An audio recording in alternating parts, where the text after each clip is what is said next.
Hello everyone, my name is Ethan. Some people in the community know me as Professor Wang or by my in-game name, Tip, and I just got 20 wins with 2.9 Balloon Psycho. I'll show you the emote, and just right here. And the deck I used, of course, Balloon 2.9. I'll scroll through my battle log real quick so you can see everything. And I also apologize for my mic quality, this is just from my phone. Yeah. This run actually was from 5-1, by the way, because I lost very early on.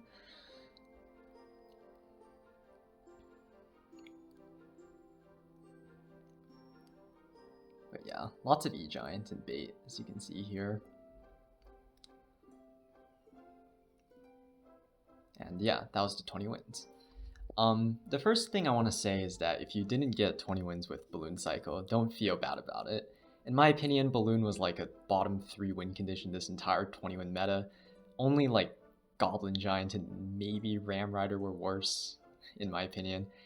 And all you have to do is really look back at the most common decks and cards. We had Zappy's Royale, E-Giant, RG, the new Rascal's Bait deck, Evil Eggsy Drill, Golem Royale running 4 air counters, the list goes on. But yeah, this run actually started from 5-1, and the only game I lost after that was against E-Giant, but I was also heavily lagging throughout that game, so it would have been 20-1 if the Wi-Fi didn't sell me. And yeah, the games are absolutely crazy, and I'm super excited to go over them. The second thing I want to say is that I'll be going over the games, starting from win number 10. I feel the games before are not very instructive, and the real cinema starts from win number 10. I want to clarify that I'm not like a known player in the community and not a pro by any means. I started playing this game again last year, right when the 20 wins came out actually. That was the Evil Musketeer season, so I picked up Balloon 2.9 Psycho then. Fan, who is the best 2.9 Balloon player, has already released a guide for how he got 20 wins, so go check that out if you haven't already. He is the only good Balloon player, and he's the only one who can play the deck flawlessly. But I will try my best to explain the matchups as best as possible, my thought process, and I will try to identify my mistakes, so we can all learn together.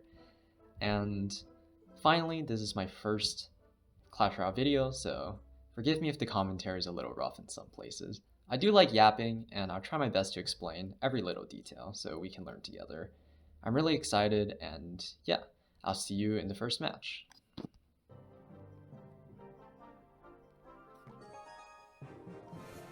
Alright, so in the first game here we're up against Crimzone.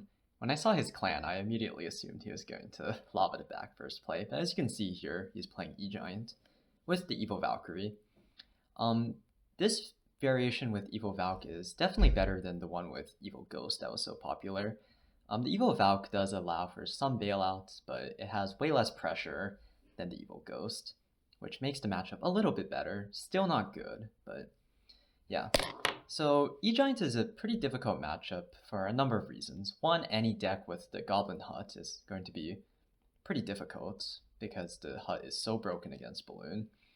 And they have Tornado, Lightning, Baby Dragon.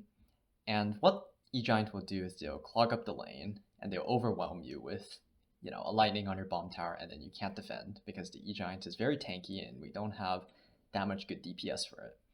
So what you want to do in this matchup is ideally try to get a Balloon hit or 2 in single, and that allows you to get the tempo. So a key to this matchup is, if they play their Baby Dragon in the back, and you want to bait out their Baby Dragon with, let's say, a Musketeer, you want to Balloon the back, and that will in turn force out their Hut, or they'll take a Balloon hit and then Tornado to the King Tower, which is fine, it's going to happen regardless. The important thing is the damage. So yeah, let's see how we play this game. This match actually I make quite a few mistakes, but I still think the game is instructive, so yeah. A good play, of course, is split your Skellies to catch Ball Breakers, any Spirits, whatever, and then yeah, Miner to support is always a good play. And we Musketeer into the Valkyrie to, you know, try to DPS it down. And then he baby dragons here. And immediately I should have ballooned the back, I think, but I make a mistake here and I go Ice Golem in front, which gives him a good lightning. And yeah, I mean, what I told you just then, oops, not following my own advice, I guess, and I do a horrible Barbaro. So here, I just try to cycle back to Musketeer to take care of that, and my Musketeer dies. Yep, so it's not looking good already, but we do get nice minor chip, so yeah. Don't do what I did there. Go balloon the back when they force out their baby dragon. I think I still go balloon the back here, and the reason why is because if I just try to turtle, then they're going to stack troops behind the E-Giants, and then I probably won't be able to defend that well because my Musketeer is last in hand. So we bomb tower here, and I think we just let the balloon go. Yeah, as you can see, he had to commit, you know, a Goblin Hut on it, which is fine. Minor to DPS the E-Giant and tank for the baby dragon in the future. And Barbaric to take it for Spear Goblins, and the Barb actually gets a swing on tower, which is very nice. So here he goes Valk in the back, and I think it's fine. Look at our hand, it's very bad, so we just go balloon the back again. I believe he goes Bullet behind, and our hand is still bad, so I think we play a bomb tower. Right, and this is fine, honestly. He does an interesting block, trying to block our Evil Musketeer from shooting his huts, but we just let it go, I think. And bad Tornado by him. Oh, we end up Evil Musking on the hut anyways. But I think this allows us to go in with... And that right there, he had to Evil Valk on the Skeletons, actually, so this gave us a perfect time to go in. It was really good timing.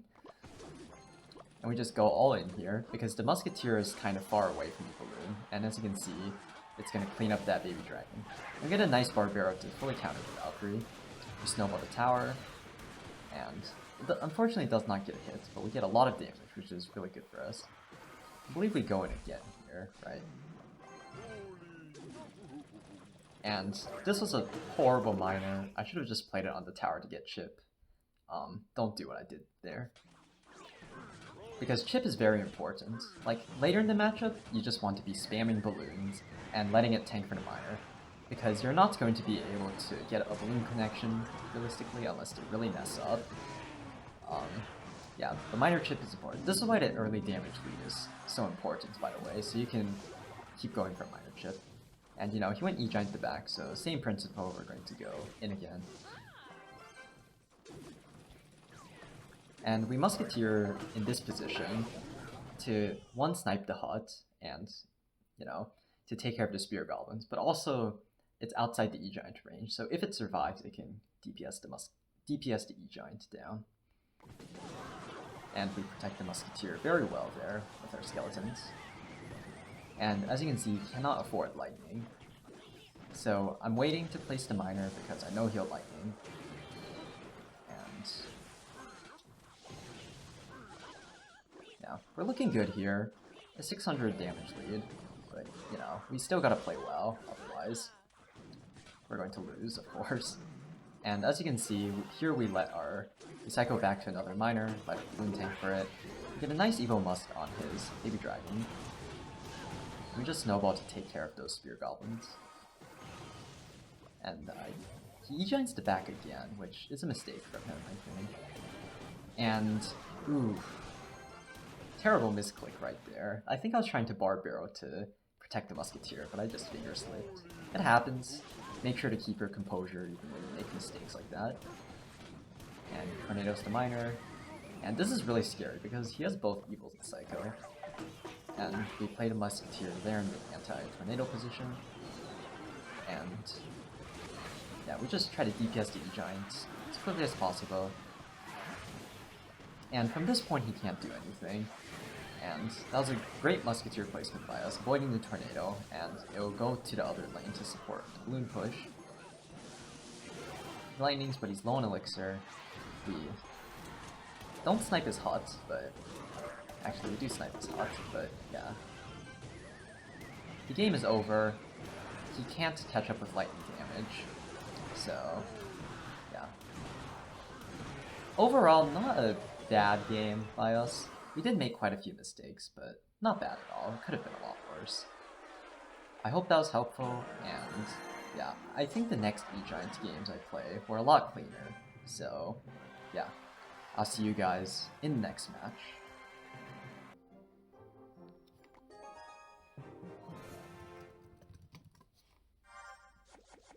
Alright, we're in the next match here against 11 Ox Hades, and as you can see, he's running a crazy deck. And I think this is a good example of keeping your composure, making sure that you're playing well even when you're faced with surprises, because not every person you play in the 21 challenge is going to play a traditional deck. They will run weird stuff to try to catch you off guard. So, yeah.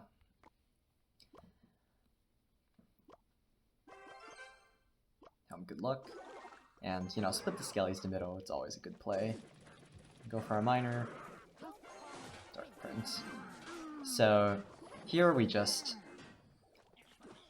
bomb tower for the battle ram, and I think we use an Ice Golem. Unfortunately, the Ice Golem doesn't fully counter the Dark Prince, so I think we have to use a Snowball here. As you can see, we're already down a lot of Elixir. And he Sparky's in the back, which is really not good, because we just use our bomb tower. Ideally, we would want to place our bomb tower same lane as the Sparky, but, it's unavoidable, so play our Musketeer into it. And then he whips out the Recruits, which is really bad. I mean, it's okay, but yeah, he also tornadoed the Musketeer in, which I was not expecting, but we get a good timing, because we placed the Skeletons there to distract the Sparky shot, as you can see, and we Barbaro on the right side of the Recruits to try to keep the Musketeer alive. But as you can see, we failed to do that. We bomb tower for the Recruits, Ice Golem to eat up the Sparky shot, and yeah, this is already not looking good, to be honest. But he does a bad battle round, which allows us free Evil Skeletons. And, here we've taken a Sparky shot. Okay, let me just pause the game real quick here. Here we've taken a Sparky shot, which is bad, we're down a lot of damage, but the most important thing is that we know his deck, so it's really important to stay composed and try to figure out the ways that we have to win. Now, I didn't know he had a Mega Minion or a Lightning, but I knew at this point what to expect, and that's the most important thing. If I got tilted after that Sparky shot, we would have easily lost this game, but yeah. The Marcher is walking up. Actually, if you do the Musketeer in that placement with the right time, you can activate your King Tower, which is what I tried to do, but I failed, of course. And yeah, I was like, okay, I think I probably just did a Barbaro on the Dark Prince, and then it doesn't fully counter, so I go Ice Golem, and we go in here just to see what other air counter he has. I see the Mega Minion, and I'm like, oh, that sucks. And then he tornadoes it. I was like, oh my god, of course. So he has Mega Minion, Marcher, NATO, Recruit, Sparky, Battle Ram. Amazing. But the good thing is his Cycle is very heavy, so we can out-cycle him. And he fails to block the Sparky there, so we get a nice hit. And then here I go in again. Even though there's a Sparky on the opposite lane, with 3 Musketeer power shots, a Barbarian Barrow actually is able to fully kill it. So it's okay to overcommit on offense a little bit, and if you're in this kind of situation, because you can clean up the Sparky with Barbarian Barrow, and then of course the Musketeer will clean up anything he tries to spam in the same lane. So I go in, and when I saw the Lightning, I was like, bro, are you serious right now? It's not all too bad. We know his entire deck now, which, like I said, is very important. And so we Musketeer in the middle here to take out the Mega Minion. We Ice Golem to bring the Dark Prince over, and that Musketeer is getting a lot of value. And we've outcycled his air counter, so we go in again here. Go all in here. And then we Evil Skellies, just block, try to keep the Musketeer alive. And yeah, the Musketeer there to take care of Recruits. And the Balloon gets 1, 2, 3 hits on the tower. And yeah, we've won.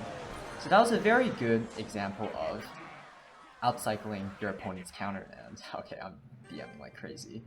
But yeah, that game was a very good example of keeping composure even when you have a bad start, making sure to figure out the opponent's deck, and outcycling their air counters, and not getting discouraged, because I could have been depressed. I could have been like, oh, he has Mega Minion, Tornado, Lightning, Sparky, and I would have just easily lost the game.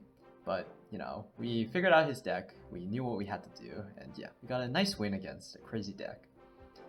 So that's it for this game, and we'll see you in the next match.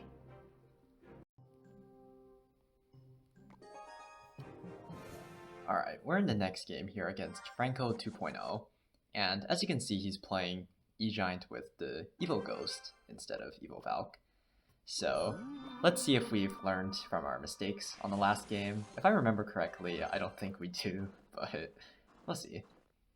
And he bowlers in the back here, so it's okay to automatically assume. I just want to say this in general for if you're doing like Grand Challenge or in the future like a 20-win challenge or whatever, it's okay to assume what decks there are, especially if you run into them a lot. Like only E-Giant is running bowler, so yeah, that will give you a way to lock in faster to the matchup, and you know that allows you to quickly review what you need to do to beat the matchup. But you know, clearly we don't learn anything, and we allow him to get a very nice lightning. Oopsie daisies. As you can see, our hand is kind of bad here, so we just play a miner on his tower to get some damage, I think. And what does he do here? He just ignores it. He Baby Dragon's late on it. I didn't notice that actually, but here we pull off a kind of a bad defense here. Since he Barbarian Barrowed, I think it was better to just let the Ice Golem tank for both of them, because the Barb, as you can see, is going to get on our tower and deal a lot of damage, and this Baby Dragon is just, yeah, it doesn't cross the bridge, so horrible Ice Golem by us. Not the best, like, yeah, really bad start from us actually. Oops. But, you know, it's okay. We have a counter-pushing Musketeer, so I think we go in here. Yes. And we try to snipe his HUD down right away. And this was a very, very lucky interaction here. Let me replay that, actually. So we miner to try to take care of his HUD. Like, this was... Because my mentality was like, okay, we already, like, lost here, basically. Like, this is so bad. But the Ghost gets drawn by the miner. Okay, that sounded a little sus. But... And he does a horrible Tornado, actually. The Musketeer, 1 HP Musketeer, takes care of the HUD. We snowball to 2 Spear Goblins, and this allows us to get 1, 2, maybe 3 hits? No, 2 hits on the tower. But this is great, because we've outcycled all his air counters. Like, you know, a Baby Dragon isn't going to take care of an Ice Golem Balloon. As you can see, we're already back to the Balloon. So, what does he do here? Yes, he E-Giants the back, so we just go in. And... you know, this is totally fine. He knows it's not worth it to Lightning here, because then we just get a free defense on his E-Giant. So, but you can see how we're going to be able to defend here quite nicely. I think we bomb tower high here. Yes, and the reason why we're able to do that is because he played an E-Giant in the back, so it's on the inside tile, so it's able to get pulled by this placement, so he can't Lightning our weak side tower. And I think we Evil Musk on the E-Giant, just to DPS it down. Barbaro as well. And Ice Golem to tank for the... and bad Tornado by him. And yeah, the Musketeer, our good gal Musketeer, cleans everything up. And from this point, there's no way he can win unless we really mess up. And I go for a miner there to try to, you know, block something, but... he goes for a bad E-Giant to bridge, and now he has no elixir to Lightning. He's just dumping everything behind the E-Giant. It's not going to work. And yeah, the game is won here. So, like, very bad start from us, of course, but we're able to recover quite nicely and get a pretty good interaction with the Ghost going for the miner instead of the Musketeer. And yeah, kind of lucky, to be honest, but you also need the skill to capitalize on your luck, of course. And he tries to get some bowler cheese here. We don't allow that. And yeah, another nice win against E-Giant. According to Raw API, this is like a 65-35 for E-Giant. So yeah, it was very crucial that we won this matchup, of course. And yeah, we'll see you in the next match.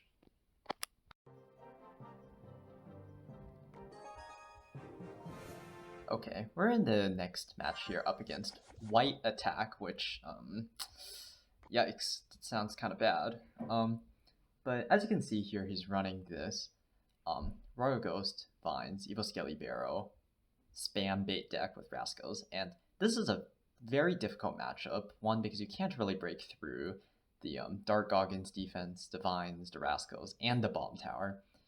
And the Ghost, especially the Evil Ghost, of course, forces out a negative trade basically every single time. And they'll always be able to find ways to get cheesy damage on your tower, whether that's through Evil Skeleton Barrow, Evil Ghost, and with well-timed Vines. And you can't really break through. So this is a pretty tough matchup. I think I don't really have the greatest grasp on how to play against this necessarily. I think what you want to do is avoid going in single because their defense is very strong, and only go in when you have good opportunities in double. So, as you can see here, we Ice Golem to block the Ghost, Barrow, and this is fine. So he Dark Goblins, and then we just Miner, I think, to take care of it. Good Miner placement there. And he Rascals as well. So, yeah. Snowball to take care of the Wall Breakers. We could have Skeletons, but that's also fine. And we Musketeer to take care of the Rascals. So far, not so bad. I think the key in these kind of matchups against bait in general is to try to minimize damage in single elixir, because if they get too much damage, then that kind of automatically gives them the tempo, and then they can keep pressuring you, and it's very hard to defend. But if you're able to defend well, and you're able to get a counter-pushing Musketeer, even though their defense is very strong, you can sneak in some, Minor Chip, Balloon Death damage, whatever, especially if they don't use their cards properly. So I think we Bomb Tower high. This is a very good Bomb Tower that will actually show up in the second game of me facing this matchup. And the high Bomb Tower, one, pose the Skeleton Barrow, as you can see, and two, it also takes care of stuff in the other lane. So you'll see this specific interaction happen, I think, again. And yeah, it's very nice, Bomb Tower, putting in the work.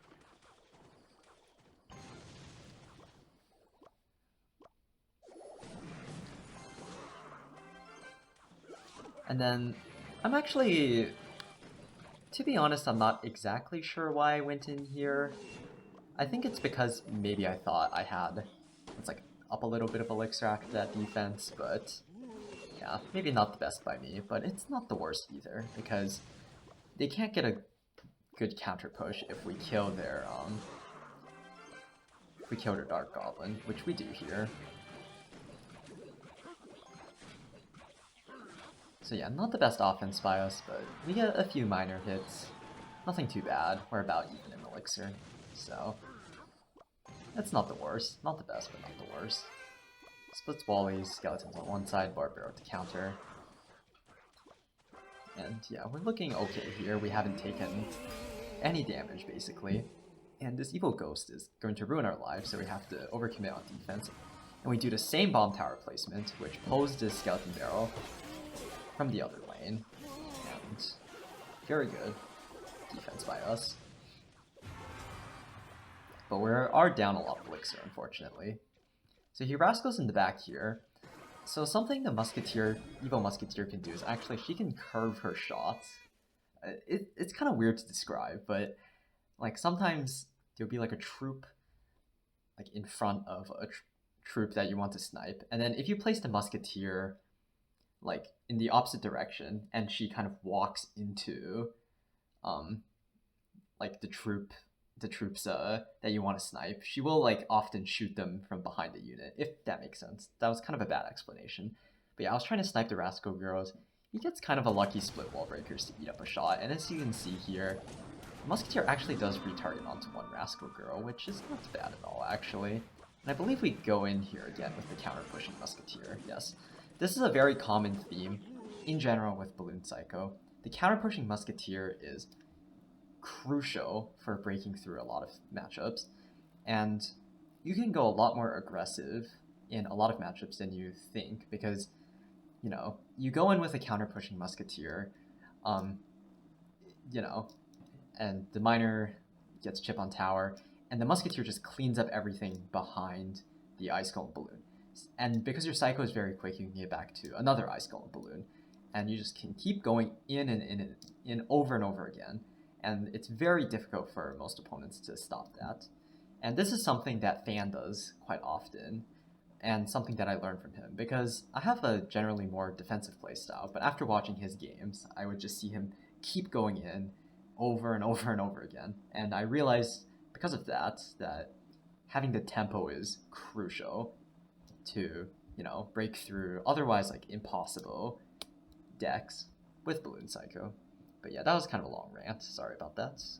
Don't know if all of that was clear, but yeah, so we go in, and the miner's chipping out the tower pretty nicely, I'd say. And we don't get Death Bomb here, I think, but we snowball to Dark Goblins because the Balloon Death Bomb is going to take care of that. Yep. And we do the High Bomb Tower again, which pulls the Ghost, and it also clips the Wall Breakers, so this Bomb Tower is just getting so much value right here. As you can see, we've done that placement like 3 times, and he does a bad Dark Goblin, so we go in again, and we miner on the Dark Goblin, I'm pretty sure. And we try to, and we actually do protect our Musketeer here, so that 1 HP Musketeer is taking care of that Bomb Tower. And we snowball our Rascal Girls here. I'm pretty sure we get death damage here, which is huge. Evil Ghost in the other lane. And unfortunately we have to commit more Elixir on it. He tries to Vines cheese us there, but we get a last second Ice Golem on it, which is really good. And here I make a crucial mistake. I should have Bomb Towered on the Dark Goblin right away, because the Bomb Tower would have just splashed the Dark Goblin twice, and then the Death Bomb would have taken care of the Evil Skeleton Barrel. But I hesitated for some reason. I put my Skellies on, and yeah, we end up taking a lot of damage, actually, because I can't ignore the left side, and those skeletons would chip us out. So we go from a commanding like 800 damage lead to less than 200 damage, which is not good. But yeah, I think we go in again here, yes, because we have our Evil Musketeer, and we just let it go. And this may seem like a strange play, but I think the reason why I did it in the moment was because, one, I realized I couldn't really support it. If I committed the miner, he would have just Bomb Towered or Dark Goblin Find or whatever, and then he would have had a massive counter push. And I needed to take care of the Skeleton Barrow. So we just let the balloon go, and I think we, again, tried to get that counter-pushing Musketeer by using our Evil Musk to snipe down whatever he uses to defend the balloon.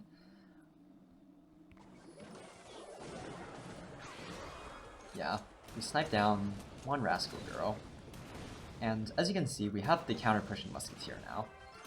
So I think we just go in, yep, cycle back to our balloon.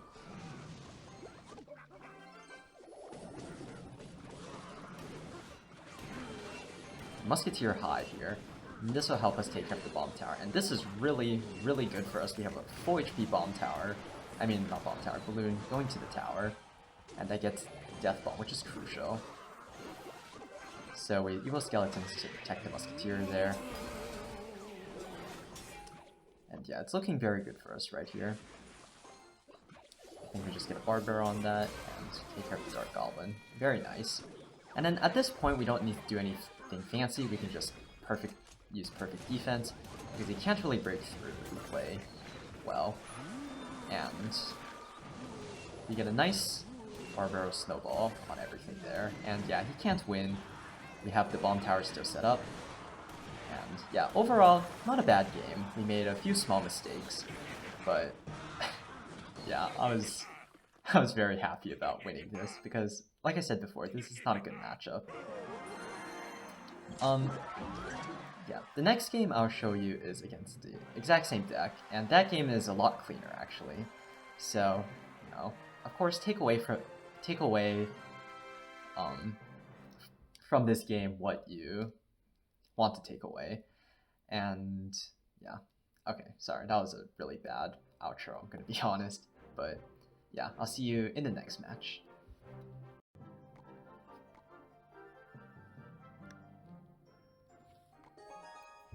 We're in the next game here against Logbait. By his name, I knew he was going to be playing Bait, probably. And it's the exact same deck as the last game. So first he Skeleton Barrels Musketeer will fully take care of that, and we're cycling to our evolution.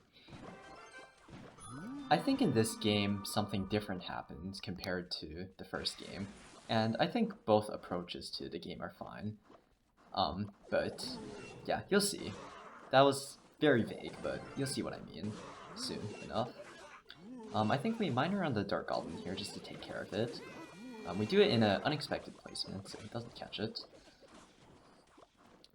And he Skeleton Barrels again, but we just get a nice Musketeer on that. And because we can use our Ice Golem to tank for the Ghost, and we have a counter-pushing Musketeer, I think we decide to go in here, actually. Yep.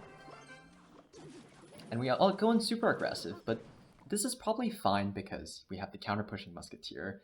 We know he doesn't have that much elixir since he just played his Bomb Tower, and the Musketeer will shoot the Bomb Tower outside of its range, I'm pretty sure. So he has to play his Rascals, as you can see here. But we get a very nice snowball, and that balloon gets a hit. Unfortunately, the Rascal Girl's DPS is insane, and they take out the balloon, so it only gets one hit. And he does some very good dual lane pressure here. I don't believe I probably should have Ice Golemed, like, to try to retarget the Rascal Boy. That way we wouldn't have taken so much damage, but, a small mistake. We're low on elixir, so. And yeah, we take some damage, but we're actually in the lead. And the difficult part about this matchup is, getting damage for us. So this is not bad, actually. I know I said in the first video you should probably, not the first video, excuse me, in the first game that you should probably try to minimize damage in single, but I think this is also okay. And we miner to have something to tank the Ghost with, and we get a very nice high Bomb Tower here, which also clips the Dark Goblin, just insane value from that Bomb Tower. And as you can see, we clean up his double evolution push very easily. And I believe do we go in here? Well, first we have to defend his stuff. Yeah. Generally when you have Evo Musk, Balloon the Back is very good. In a lot of matchups. It's a good way to, especially against matchups with buildings, because you have a chance of, sniping the building and whatever troops they place defensively, and allows you to build up a push slowly. Like, you Balloon the Back, you Ice Golem in front, you miner, you in between that you Evo Musk on whatever they play, and then you're already back to an Ice Golem Balloon, so then you can play that in front of your Musketeer and get a second push going. And that's how you get the momentum in a lot of matchups.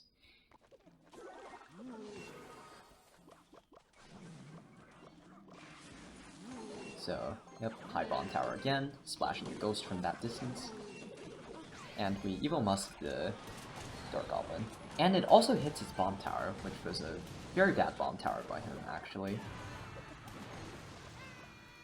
And it's kind of hard for him to break through as well if we play good defense, because he doesn't have the evil wall breakers. And we just go in again here, but those Rascal Girls really demolish the balloon, and we get a very nice snowball here. And he misses his Bomb Tower, and that is going to be a good game. So yeah, overall, very clean game, very few mistakes made, I think. And yeah, that shows that if you have a good opportunity in single, don't be afraid to go in, even if you end up stacking some damage. And yeah, that was a nice win, and we'll see you in the next match. We're in the next game here up against Anata no Okasa-san, which, translates to my mom, or in English it'd be like your mom, but yeah, sorry mom, but we gotta do what we have to do. And as you can see, they're playing Giant Double Prince, which is a good matchup for Balloon. With the Dagger Duchess Tower, only a few decks run it. One is either Hypnobait or Giant Double Prince. So I was already expecting Giant Prince just by looking at his tower troop. And this matchup in general is, like I said, good. I'm repeating myself, but generally in single you want to avoid going in unless they give you a very good opportunity to. Or because their only air defense is Mega Minion, but the Fireball is very good against Balloon, and also they have Evil Zap Bailout to help DPS down the Balloon. And the Mega Minion is pretty good at taking out the Balloon once it's locked. So the only times you can realistically go in single Elixir are when they play their Mega Minion in the back for whatever reason. But even then, I wouldn't necessarily recommend that you go all in with an Ice Golem Balloon, because they can... I think they can just giant in front and try to, take your tower while you're low on Elixir. But yeah, if they play their Mega Minion in the back, I think it's a good idea to just Naked Balloon and try to force out a spell. Because one, that will give you information whether they're running Lightning or Fireball, and two, they won't be able to support their giant push they'll try to build in front of their Mega Minion with spells. But yeah, in general, just defend until double Elixir, and then you can go in. So, yeah, he bombers in the back first. Yeah, it's a chill start, honestly. He does Mega Minion in the back, and I was very confident that this was Giant's Double Prince, and I was right, because Bomber, Dagger Duchess, Mega Minion, only one deck runs it. And, this is about pattern recognition. I think this Naked Balloon here is a good play, because it does force out a Fireball, and it tells us what he has. If he had a Lightning here, he would have been forced to play, which would also have been really good for us, of course. And we get death damage, which is nice. We Skellies to distract the Mega Minion, and we go Miner here, supported by the Skeletons. Plays a Dark Prince in the Miner, and the Skellies do get a few hits there, which is really nice for us.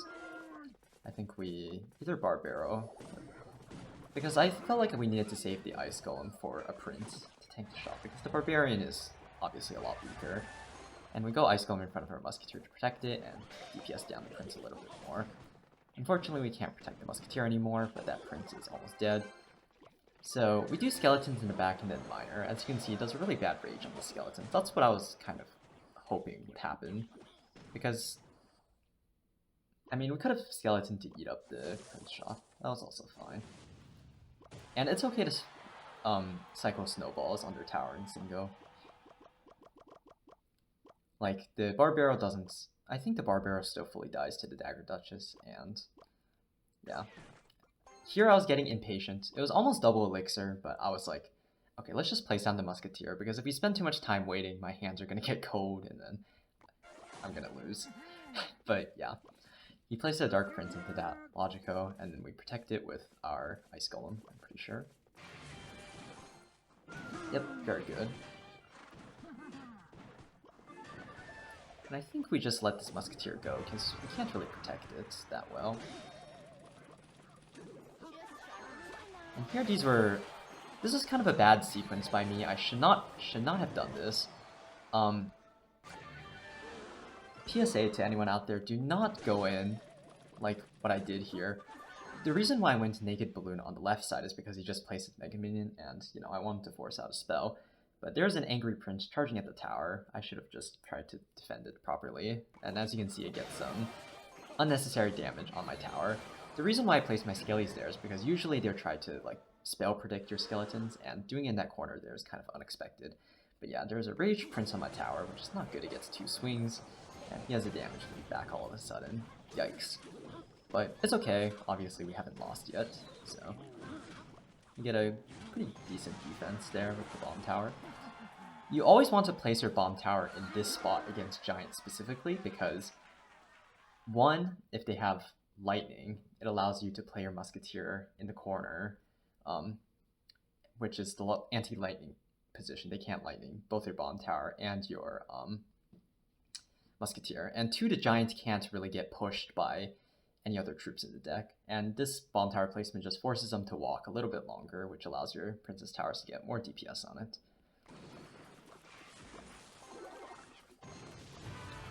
And I believe we just Barbaro on it. And we do kind of a weird musketeer there. My idea was I didn't want to musketeer behind a tower because if he went in, then he would have a really good fireball opportunity on both my musk and my bomb tower. So I just place it in kind of a weird spot. It doesn't get any value with the power shots, but it's also okay, I think. And I think we miner to protect the musketeer. Yep, gotta protect her with our lives. And we go in just to force out some elixir, and hopefully try to out-cycle him. I thought the musketeer would get a shot there, but it doesn't, which is fine.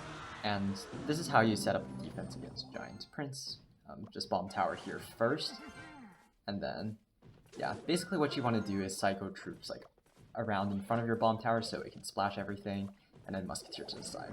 You get a kind of a lucky barbaro there, I would say. It takes out the bomber, and the musketeer actually switches to targeting Dark Prince, so the Giant does get a swing on our tower, but we have a really good counter push here, as you can see. But he does a good preemptive Prince, which just annihilates our miner, unfortunately. We snowball the Mega Minion into the musketeer, and that will get a hit, yes. But he does a good last second fireball, and yeah. We're up in damage by a little bit, but it's a very close game so far. I think we go in again here at 0 elixir because, yeah, he just played a lot of elixir, and we have a counter pushing musketeer, so we try. He gets another nice last second fireball down. But yeah, here I make a really dumb mistake. I should have just barbaroed, and I allowed a bomber an extra hit on my tower. Oops. And then, yeah, the Evil Musketeer here, it's totally fine to use it on Prince. It's actually better than using it on the Mega Minion a lot of the time, because if they're smart, they just play something in front of the Mega Minion, and then the Musketeer won't get that much value. And you kind of need that DPS on the beefier troops, like, you know, most optimal to Prince, of course, and this will help you in your defenses. Reminer, bomb tower, and then yeah, as you can see, we're using the Ice Golem here to pull everything into the splash radius. Maybe not the best placements, but at least the idea is there. We Musketeer on the side again, and this is very scary. The Rage. The Giant actually gets a shot on her tower, which is really not good at all. And, you know, here there's 20 seconds left, we have to go in. And the Mega Minions, we get a very quick snowball. But because of the Evo Zap, yeah, it doesn't actually get a hit. But look at our miner. This is why the Dagger Duchess is... Yeah, sorry to pause the game there. This is why the Dagger Duchess is kind of bad against Balloon, because the miner would just eat up all the dagger shots, and then... yeah. I think I almost threw at the end there. With the bomb tower in that placement, because he had Evo Bomber. I don't know what I was trying to do there, actually. That was very sus. But yeah, it's a good matchup for us. But as you can see there, if the Giant Double Prince player plays well, they can make it quite difficult for us, actually, because they have such good pressure. And, you know, I gotta say well played to our opponents, even though Giant Double Prince is brain dead, in my opinion. He played well. But, you know, a win's a win. And yeah, I'll see you guys in the next match.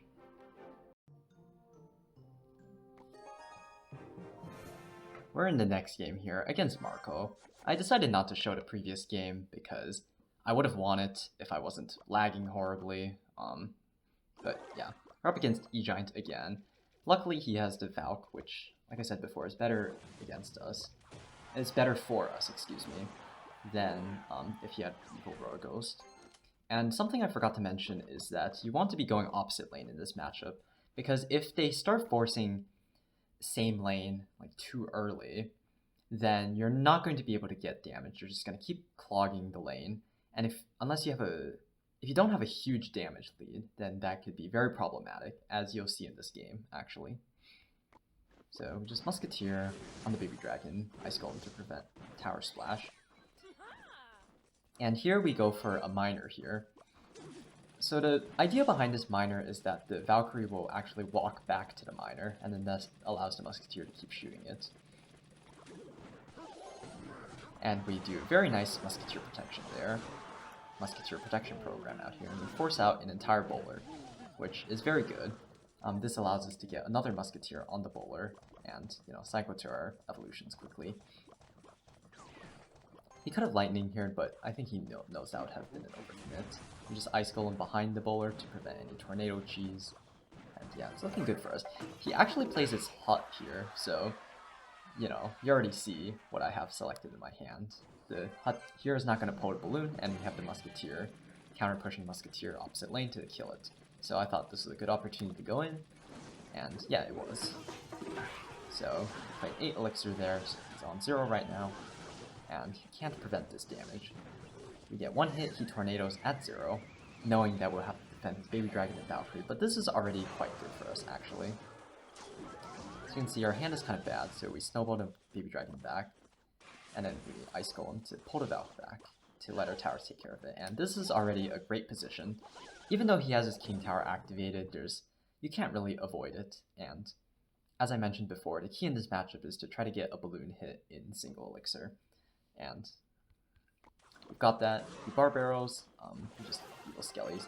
The Evil Skellies don't usually get that much matchup value in this matchup. They can surround the bowler for a nice positive elixir trade, but, you know, trying not to take any damage here. And then we balloon the back here since we have our Evil Musketeer and Psycho.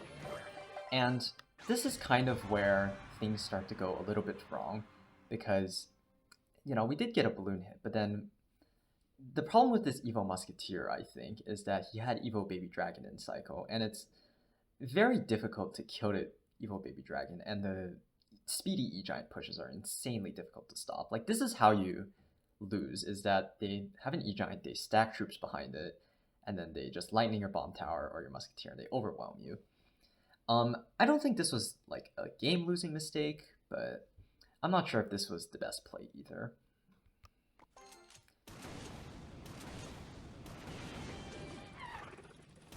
And I should have waited to let the balloon tank hit miner, I think. But yeah, that was a good Evo Valk by him. And he just E-Giants, speedy E-Giants.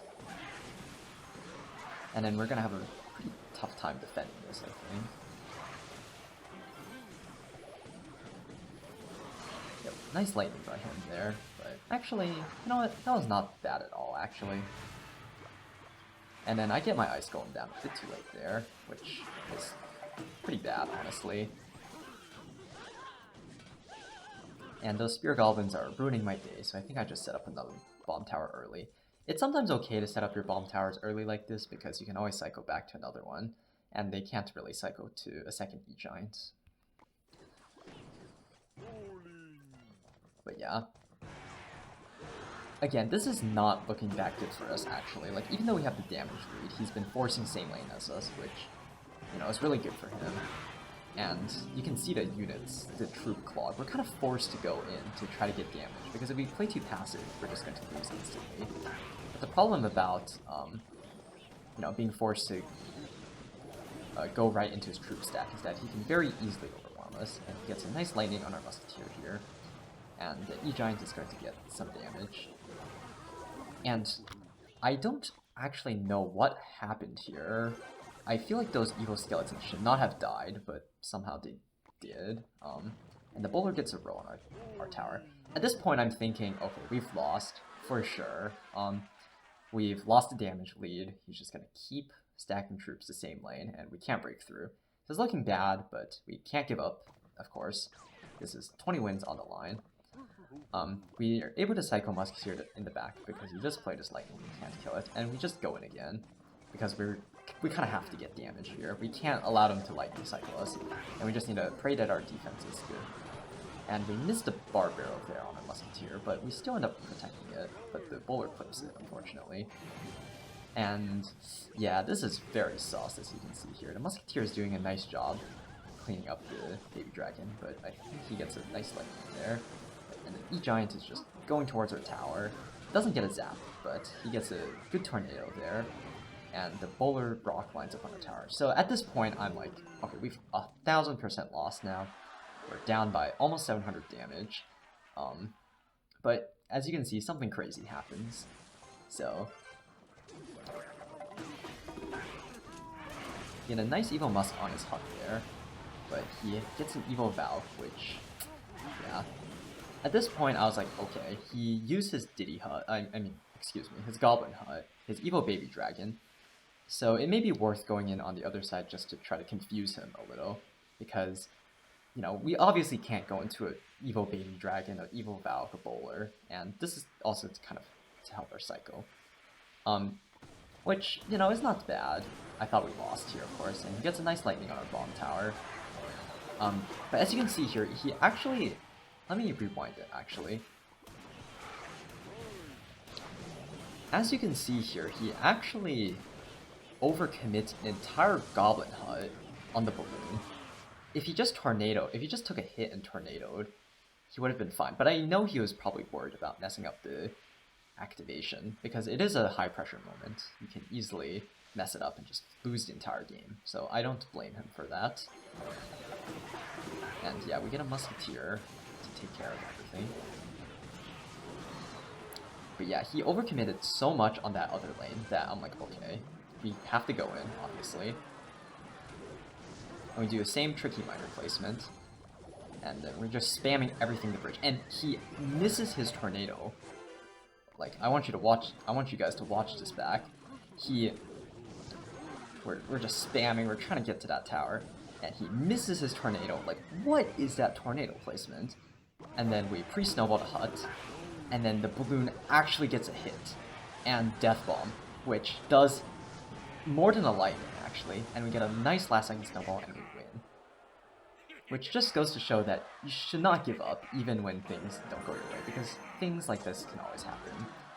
And, of course, in any game, the easiest game to lose is a won game. So, yeah, we didn't give up to the end there, even though we probably should have lost that game. And we managed to steal a very crucial win away from Marco. And, yeah, the game was crazy, and I'll see you in the next match.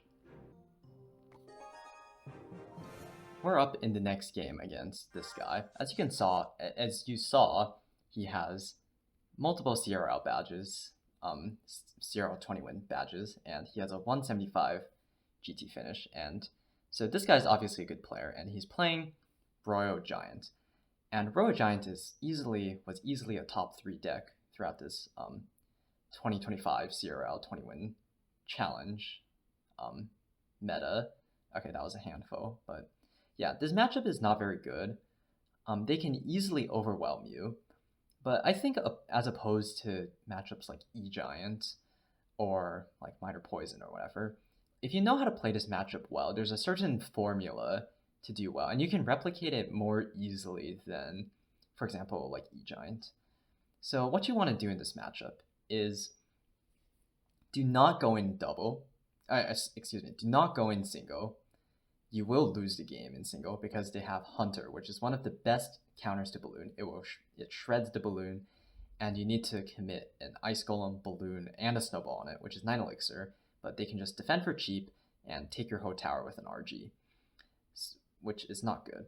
So you want to defend in single, try to defend like cheaply, and maintain a good cycle because they're going to try to spam RGs to bridge, so you want to make sure that you can defend those without taking too much damage.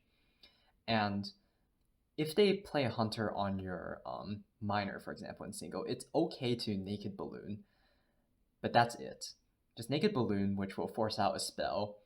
If they have Lightning, I believe like just Lightning won't fully counter the Balloon. It will get Death Bomb on the tower. And same with Fireball variation. They have to Fireball plus E-Spirit on it to not take a balloon hit, and they will still end up taking death damage. But again, that trick kind of allows you to set up a defense where you don't have to worry about them fireballing your bomb tower or your musketeer. So yeah, the key to this matchup, again, I want to reiterate, is to... also, I forgot to mention, if they RG the back, you want to try to kill the RG without placing a bomb tower. So if they RG the back, you want to Musketeer into it, and then place troops in front of the Musketeer to prevent the Fisherman from pulling it, and then just DPS the RG before it crosses the bridge. Because if you turtle and just try to defend with Bomb Tower, they're going to outcycle it, get another RG down, and you're going to take a lot of damage. So, yeah. And of course, go in and double once you have. It's ideal if you have a counter pushing Muskie, but you can just go in with Ice Golem, Balloon, Snowball, and that will do good against the Hunter. But yeah, this matchup is extremely difficult if you don't know what you're doing, but I would say out of like the common matchups you would get in the 21 challenge, this is actually one of the better, like, difficult ones you could get, if that makes sense. So I think we just Musketeer here on the Fisherman, which is fine. Because he still has to defend that. We just get a Barbaro on the Ghost, I'm pretty sure. Okay, he goes RG, but that was bad by him. And you see that one skeleton surviving, actually DPSing down the RG, Larry the MVP, and you get a very solid defense there. And you generally just want to set up your defenses like that. The RG is very beefy and we don't have good DPS for it, so it's okay to just, you know, send your miners on it to try to chip it down, and Barbaro on the RG as well. So he goes in again here, which, you know, we're ready for, and we get a bomb tower. We should have placed it maybe a tile more to the left, but it's fine. This defense is still pretty good, and yeah, the bomb tower splashes the evil ghost. So we take almost no damage, which is really good. We're down Elixir, but we have our evil skeletons, which will force out a log from him. And as you can see here, he's just cycling, trying to get back to an RG to spam at the bridge. I was like, yep. So just miner on the ghost, which is totally fine. And yeah, we've survived single with almost no damage, which is about as ideal as it can get. And we bomb tower here like this, and then we evil skellies here, forcing out a log. And the bomb tower is splashing both the Fisherman and the RG. And this is a great opportunity to go in, because we already have an Ice Golem on the field, so we don't have to play 2 more Elixir to get it. And yeah, we have our Evil Musk, we have our Miner, we have our Snowball and Cycle, so this is a perfect chance for us to go in. So just have your Snowball hovered for the Hunter, and we Snowball it to the side there, and we actually Evil Musk on it as well, and that gets us 2 hits. 3 hits, actually. So we basically won the game off that beautiful push. We knew exactly when to go in there. And, you know, he's getting desperate. So we just used a miner to tank the Hobo Ghost, Barbaro to take care of everything. And as you can see, that RG is dying very quickly. And he RGs again, because their cycle is insanely fast. And I just bomb towered on top of the RG to try to reset it, because I was worried that if we, you know, placed it in default position, I would have missed not having enough Elixir in time, so it ended up working out. And as you can see, he misses his log on the Musketeer. As you can see, we've barely taken any damage, and we're destroying him so bad we're making it look like our matchup. So, yep. So we just Musketeer to the side here. To the side, I think is better because, you know, one, the Hunter was already walked up, and again, we don't want to give him that much fireball value. So I think we just Ice Golem, yeah, Barbaro to take care of the Ghost and Ice Golem, and the Hunter walked in front of the Musketeer's line of sight. And yeah, we've won here basically. We get a very nice snowball. Actually, that was not a very nice snowball, but yeah, we're slowly chipping him out. We can't do anything. And yeah, I think we just go in again here. Ice Golem, Balloon, Miner. We only need a few more Miner hits on the tower anyway, so even if the Balloon doesn't get a connection, but it does here. That was a good snowball by us. And yeah, we completely destroyed a bad matchup. And that's how you want to play the matchup. So, just to recap, don't go in single, get solid defense, go in double when you have a good opportunity, make sure you have Snowball hovered for the Hunter to push it backwards, and yeah, you'll be able to beat this difficult matchup. And yeah, that was our 18th win, I believe. So, there's only 2 more matches, and we'll see you in the next one. Alright, we're going to be hopping into the second to last game here against Ahmed, and he's playing Hog Exinado. So this is actually a good matchup for Balloon. Most Hog decks are, but the reason why this is good is because one, when their Evo Executioner is out of Psycho, then you can usually break through with the Balloon. It's kind of hard for them to prevent Minor Chip throughout the game. Basically, the key to win this matchup is to not sack any damage in single elixir, because that's how you lose. They can't get any hog damage because they can never outcycle your bomb tower realistically, or like your musketeer snowball if it has to come down to that. So just what you want to do is don't sack any damage in single. Like, for example, if you have the opportunity to trade damage with them, don't do that. Just avoid taking damage because that's how you will get rocket psychoed. And it's okay to just keep going in. Generally, what you want to do when they have Evo Executioner and Psycho is try to Minor on top of it, so hopefully your balloon can sneak through to the tower. And usually you will get a hit or two in single elixir, and then the Death Bomb, Minor Chip, will gradually add up throughout the game because they only have Executioner, Tornado, and obviously them rocketing on defense is a good trade for you. But yeah, this was the second to last game. I was locked in, but something really strange happens during this game, which I should have won this game quite easily, actually, and I should have cruised to my 19th win, but you'll see what happens. So yeah, just open up with a Barbaro, starting play, and I see a Hog, and I'm like, okay, this is probably pretty good here. I was thinking either 2.6 Hog DQ or Hog Exi.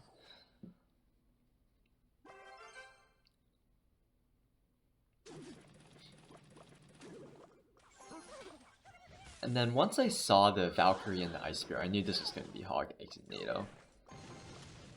And he does do a very aggressive rocket here, I believe, which is a mistake.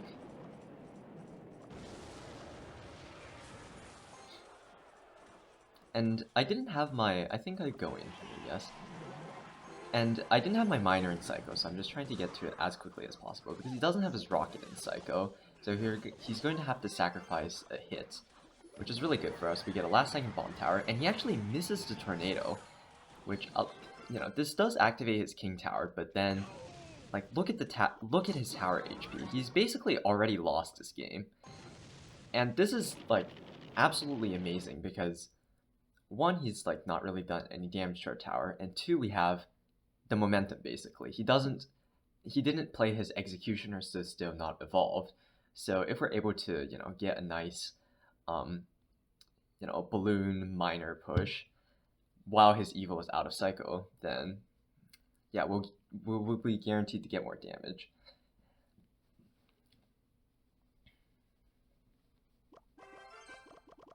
So I believe I just go in here again.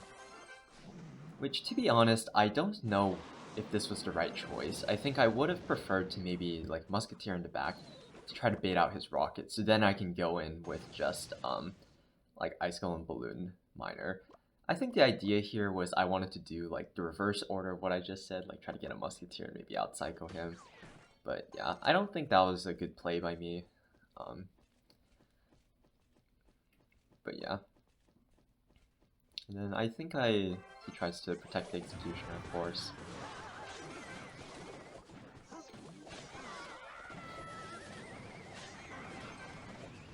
And then I was like, okay, he just used his tornado, so we can try to go in again, maybe. And then we Minor in a tricky spot here. So generally in this matchup, like, even if they have the tornado, you don't want to keep Minoring in the default position because they'll always catch it with the goblins, and you'll have yeah, basically you'll get no damage, Minor Chip, which is really bad, of course. You want that damage over time because your damage under tower will slow down significantly once it gets to double elixir, and they're able to get back to Executioner, Tornado, like all the right counters, and they will start rocket cycling you. But if you've built up enough of a big damage lead like the one we have now, it should be no issue. And here I snowballed trying to get the death bomb to tower. It doesn't work out, unfortunately. And I don't know what that log by him was. I don't know what he was trying to predict. Yeah, here we're in a fantastic position here. The evil executioners. I knew he would block with goblins, so I wanted to...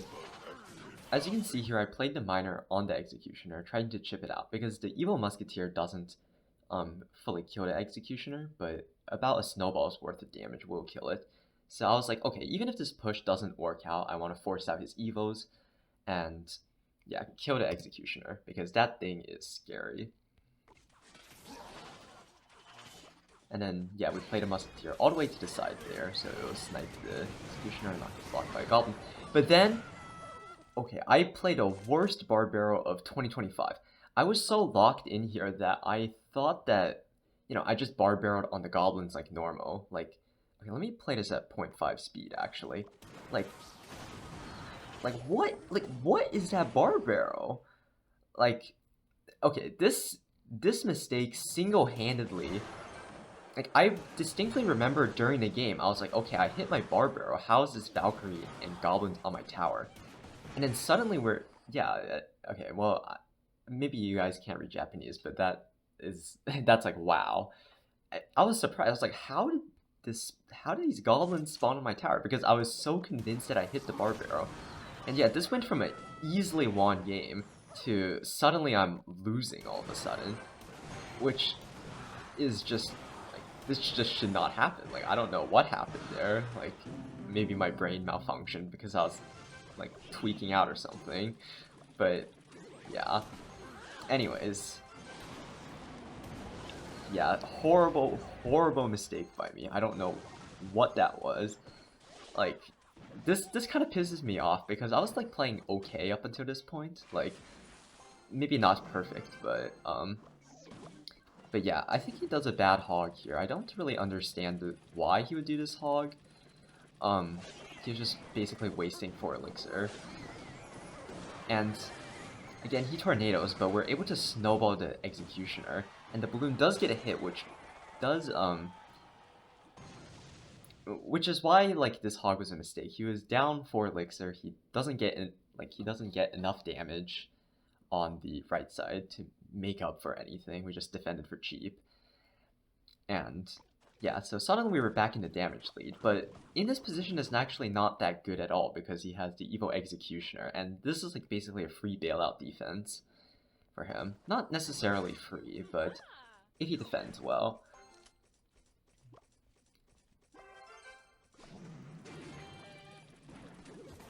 And then we played a miner in the same tricky spot again, and he gets a very good executioner that just shreds the balloon. Like, we do force out the Evo, but he has an Evo executioner on the field. We're down, like, 1,000,000 elixir. And then he does the classic hog exe building rocket predict, which, to be fair, I didn't expect at the time for whatever reason. I should have been expecting it, but yeah, it's not good. He gets a hog hit on the tower. He does very good pre-goblins there, and gets a nice Evo Valk. So he can just rocket again because he has evil exit and cycling. Yeah, this is looking really bad for us. Like, we're on the verge of losing. Like this went from an easily won game, I want to reiterate, to a game that, like, man, it would have been so bad if I threw this. Like, I would have thrown my phone against a wall or something. But yeah, here we counter the hog nicely with snowball, and then the miner gets a few hits on the tower. So basically at this point I'm just trying to go for miner chip here because, like, the rocket does 371, I believe, and all we need is just a few more damage. And look at this. So the miner gets 1, 2 more hits, and this is enough to win us the game, actually. He does good goblins, which actually catch the miner. Like, the goblins are running, like, so fast. Like, I put it in the corner here because I didn't think he would be able to catch it. But yeah, I'm down by a little bit of HP here. And as you can see here, he doesn't have enough time to play a log, and I have just enough HP to get down a bomb tower. So let me actually rewind this.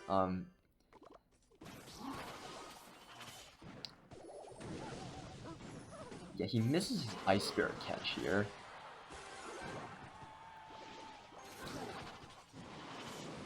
he rockets and logs.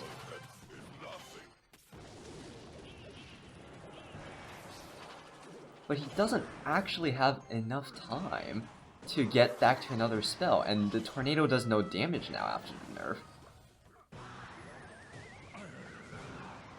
So we actually still end up winning, even despite that almost catastrophic throw. And the Ice Spirit doesn't, like, I don't think the Ice Spirit would have jumped onto the bomb tower and splashed the tower, but yeah, we end up winning by 9 HP, which is just insane. Like, I just want to say again that this should have never happened. Like, I should have won this game, like, by, like, 2,000 or, like, 3,000 HP difference. Like, but, you know, a win is a win. Like, I don't know what that bar barrel was. That's the worst bar barrel of 2025, but we somehow was able to recover this lost game. And yeah, maybe this time around there wasn't that much substantive commentary. This is like my first time viewing it after I played through the game. I'm just baffled at how that happened. But you know, a win is a win. We'll take it. This was 19-2 now. So yeah, we'll see you in the last match.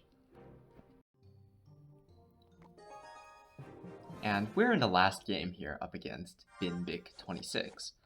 And from his account, it was pretty clear that he was being boosted by some pro player, although I don't know who. But yeah, as you can see here, he's playing Hog Exe5, not Hog Exe5, excuse me. He's just playing Hog EQ with Firecracker. And this was probably the best possible matchup they could have given me in the last game. Like, this is 100-0 for Balloon. But yeah, this is very, very lucky that I was able to get this matchup. But, you know, Hog EQ, excuse me, is kind of dead. It's really not that good in the 20-win meta because, one, there's like a ton of E-Giant, and, you know, it's very hard to... It's not that good against, for example, Minor Poison or like RG, I think. So, yeah, so I knew I was going to be up against a good player here, obviously. And yeah, this was some unknown pro. I don't know who, but yeah. So generally what you want to do in this matchup is, you know, try to get your king up off the Firecracker, which, you know, you can get with, for example, a default bomb tower position if they have a Hog and then there's a Firecracker supporting it. The Firecracker will shoot the bomb tower and that would just activate your king tower. If not, just, you know, try to activate it by placing a card in the activation spot like Skelly's, Ice Golem, even Musketeer. So but the King Tower activation is crucial because even with a Hog plus an EQ, if the King Tower is activated, the Hog won't deal any damage to your tower. Like, your towers will full counter the Hog, which, you know, they get EQ chip, but that allows you to go in because you have an elixir advantage from there. And yeah, basically the idea behind the offense is very simple. Just, you know, just go in normally. If they play a cannon in like the spot closest to tower, you can do an inside tile cannon, an inside tile miner to try to clip the cannon, and you know that will allow your balloon to get to the tower, and they can't really stop it. They have to pop the Mighty Miner ability, Ice Spirit. Yeah, speaking of Ice Spirit, he does have the Ice Spirit here, which makes the matchup a tiny bit better. With the E-Spirit, it's like an actual like 100-0, they can't do anything. With the Ice Spirit, they have a small chance. The way the Hog Firecracker player can win is just stacking up Firecrackers, EQ chip with perfect defense, but it's very hard if the Balloon player pressures correctly. And even if, you know, the Balloon player can't like break through their defense or has difficulty after like triple elixir or whatever, double or triple, then it's very hard for them to stop the miner because once their Mighty Miner is out of cycle, they only have skeletons, and it's very hard to prevent damage, especially when they have to be so focused on stopping a balloon connection. So yeah, that's enough yapping about the matchup. Let's just get into the game.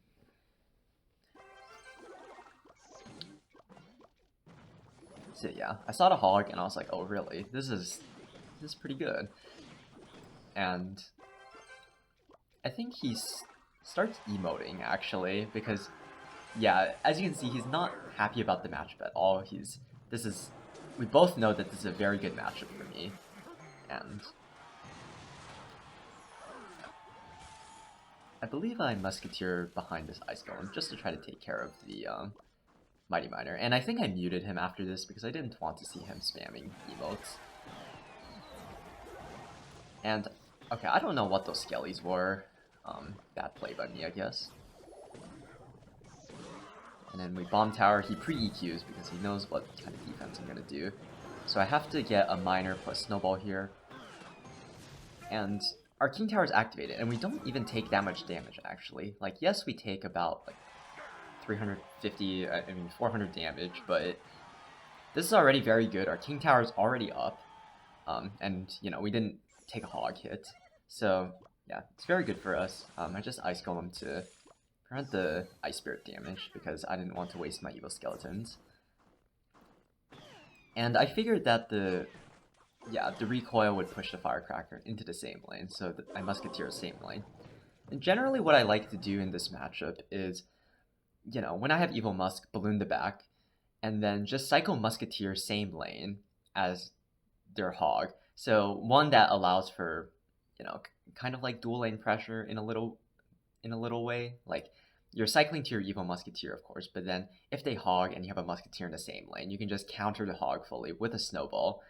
And yeah, if you, like, for example, if you balloon the back, you Ice Golem balloon, they have to do some crazy defense not to take any damage. You can just go in again on the other side.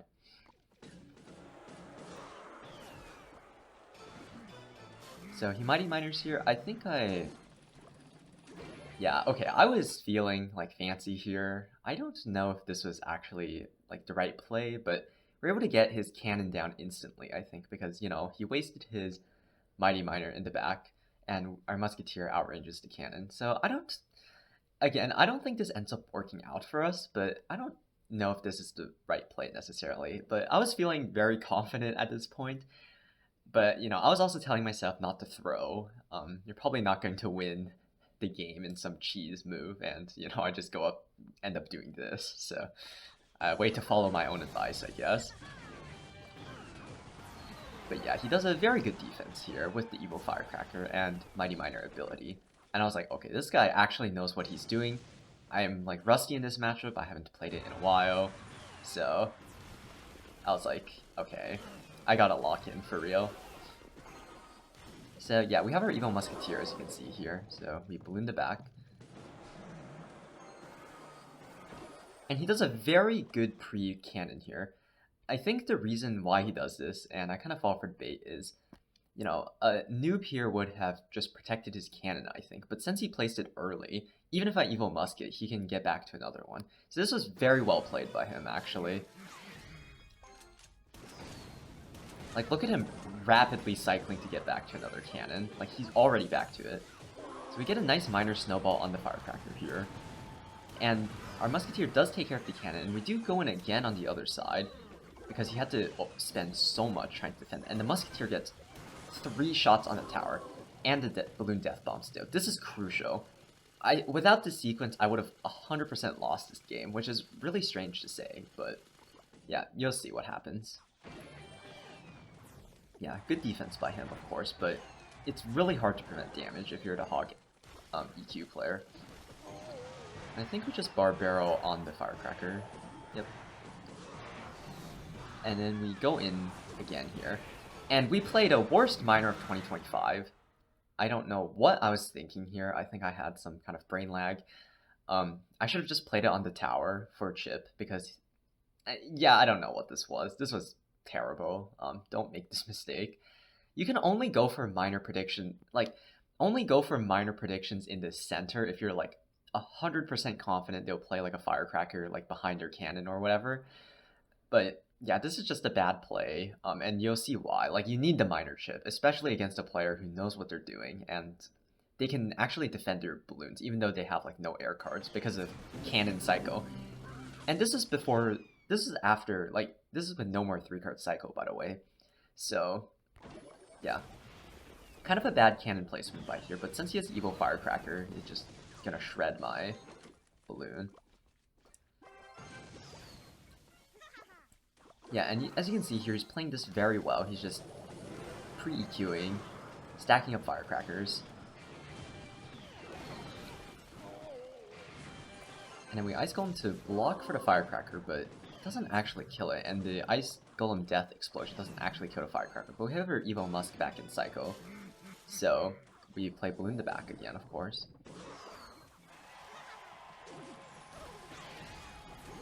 And then here I try to catch the firecracker again, which doesn't work out. And we place... Yeah, as you can see here, he's stacking up his troops very nicely. That was not the best offense by us. And I think he is able to protect his firecracker here, actually. So very good skeletons by him. And yeah, we're in a little bit of trouble here, actually. But this miracle happens. I don't know how this hog didn't get a hit. Let me just rewind that in 0.5 speed. Like, this was an extremely lucky interaction, I'm not going to lie. Like, if this hog got a hit, like... Yeah, if that hog got a hit, I think this would have lost us the game, but we didn't. I mean, it didn't get a hit, so...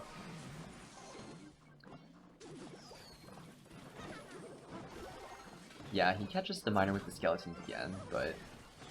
And then here we do a nice musketeer here. The purpose is to, you know, be able to shoot the mighty miner, and then also with snowball full counter the hog rider. So even if he outcycles us, we'll have our bomb tower back in rotation. And he has 2 firecrackers on the field, which is not good at all, actually.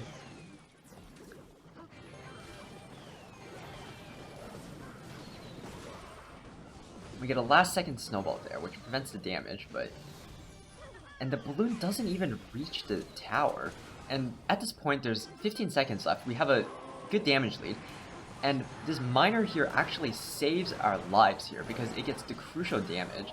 And as you can see here, I'm just trying to block the bridge like a madman. I even snowballed nothing just to try to clip the firecracker. And yeah, that was an absolutely crazy game. I don't think I played that very well. There were some moments where I trolled. But it was such a good matchup that even though we didn't play the best, we were still able to get 20 wins. And yeah, actually, let's rewatch the end of that game, actually, because, you know, it was the final few seconds until the 20 win happened, so let's just watch it back. But yeah, props to this guy, or the pro who's boosting this random guy's account, because he played fantastic, genuinely. So here I should have just Ice Golem to protect my Musketeer, I think. I just end up going in like a dummy.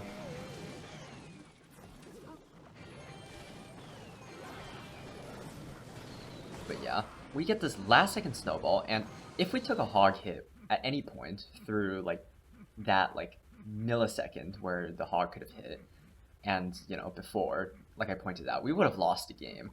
So, you know, fortune was on my side today. Like, I ended up facing 2 good matchups for the last 2 games after facing just like terrible matchups, and we almost sold both of them, but it's okay. Also, by the way, this bomb tower placement bypasses the earthquake.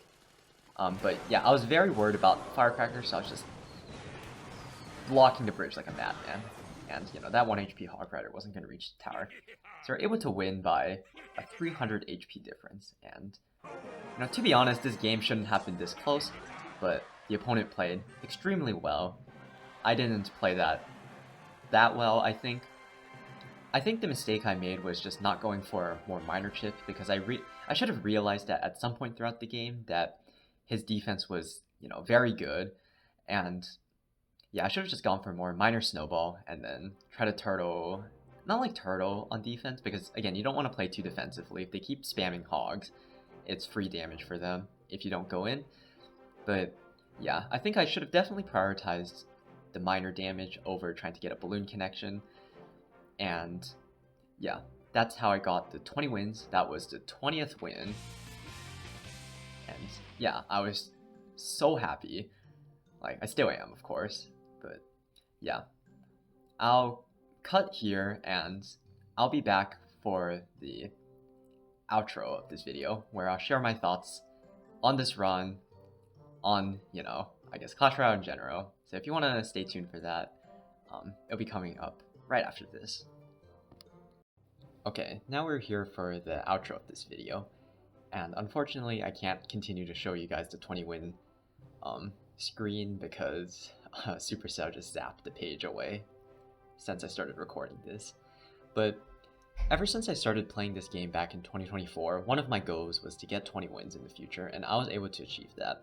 I was so hyped when I won, you have no idea. And I always believed that I was a better player than what my finishes suggest. I have a top 3k finish on ladder. It doesn't show on my profile because, you know, it's still bugged. But yeah, I never really had that much time to grind the game because I was busy with university.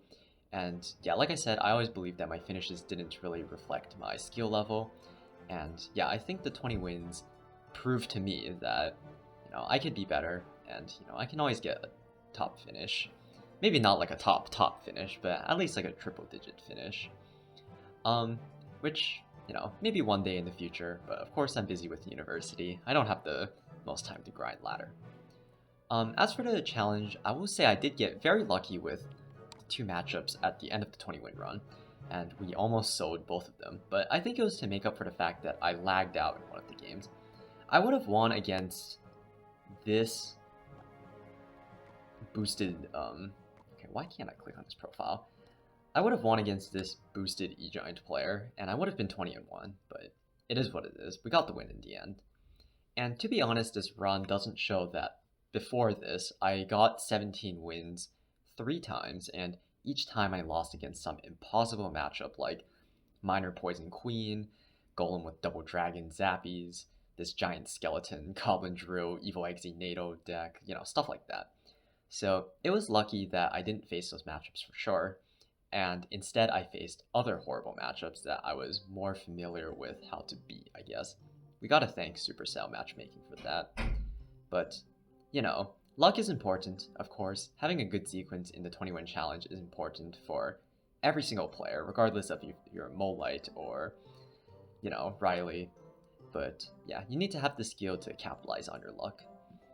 And yeah, I just also want to say that this 21 meta was absolutely garbage. It was just Evo Ghost Royale, Zappies Royale, E-Giant Royale, you know, etc. It just goes to show that the game is still extremely unbalanced. The meta was actually shaping up to be pretty decent before the Evo Ghost released, and then it released and everything got ruined. It was genuinely miserable having to play against Zappies and Evo Ghost and Goblin Hut every single game. And yeah, I mean, I'm pretty grateful I didn't face those kinds of matchups very often near the end of this 20 win run. I mean, we faced a lot of E-Giant, but it was slightly earlier on. So yeah, but yeah, Supercell balancing team, they need to be studied, man. And I hope it's clear from this video that I made a bunch of mistakes throughout the games. So like pretty much the only game I played flawlessly was against RG. So, but regardless, I hope you guys can take away 2 things from that. One is that the person who makes the last key mistake will lose, so make sure to keep your composure. And 2, there's always room to improve. I said this in the beginning of the video, but Fan is the only player who can play this deck perfectly, so make sure to study his games if you want to improve. And I guess finally, I want to give a special shout out to the guys in the Remy server. You guys know who you are.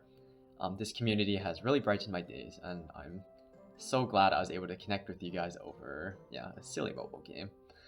Yeah, Clash Royale is awesome. And yeah, that's it. Thank you for watching, and I'll see you guys in the next one. Take care.